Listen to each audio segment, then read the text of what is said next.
مرکزي بغلان ولسوالۍ کې سعادت ولسي شورا د دې لپاره چې د روژې مبارکې میاشتې په راتګ او ترڅنګ یې د کورونا ویروس له پراخېدو سره سم خلک زیات له اقتصادي ستونزو سره مخ دي. 1500 کسانو ته د مرکزي بغلان ولسوالۍ په ښار کې پخه ډوډۍ وویشله. حاجي غلام محمد د دې شورا مشر وایي چې موخه له دې کار څخه دا ده څو د بېوزلو خلکو لاسنیوی وکړي. شورای ما شورای سعادت است، سعادت مردمی. به خاطر مردم بی‌بضاعت برای 400-500 نفر نان تهیه کرد و توزیع کرد دیگه. به خاطر همین ماه مبارک رمضان که پروردگار لطف بکنه، یعنی مرض و درد و غم از وطن ما گم بکنه و مردم کمک شود. د مرکزي بغلان ولسوالۍ قومي مشران وایي چې شتمن کسان یې هڅولي څو د روژې په میاشت کې د بېوزلو خلکو لاسنیوی وکړي او ورسره مرستې جاري وساتي.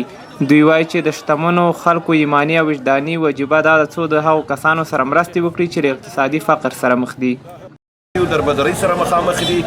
نو دغه ذهنیت موږ نن دغه وطندارانو ته او خصوصا دغه بعضې کسانو ته ورکړو چې وروره دغه خلکو ته تاسې یو کومک وکړئ.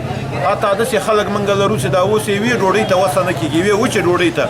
نو نن دغلته موږ بعضې دوستان راغلل، حاجي صاحب غلام محمد دوی دغلته یې دیګي باندې کړل، دغلته خلک یې راوغوښتل چې راسئ وروره او نورو خلکو ته عامه ذهنیت ورکړو چې دغه یو مروج شي. خلک د ډېرې سختې ولګې سره له قاطۍ سره ټول پوښتنه نه ده دا که چېرې څوک مسلماني حکم د امر ده ورباندې چې باید توجه وکړي.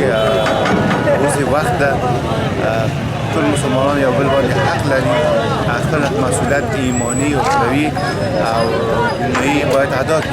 حکومتي مسؤلین او خلک وایي په داسې حال کې چې کورونا ویروس خلک له اقتصادي ستونزو سره مخ کړي، شتمن کسان باید د بېوزلو کسانو لاس ونیسي او مرستې دې ورسره وکړي.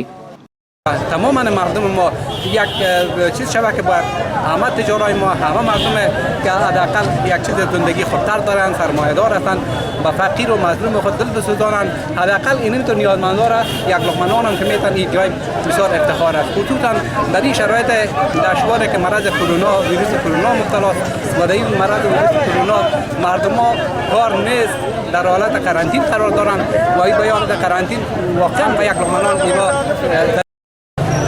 کاری بسیار نیک و وجار انجام دادم.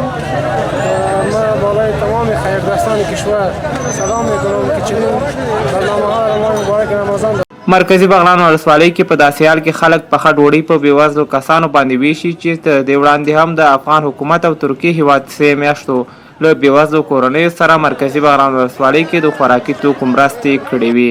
نورګل اندړوال، میلمه راډیو، بغلان.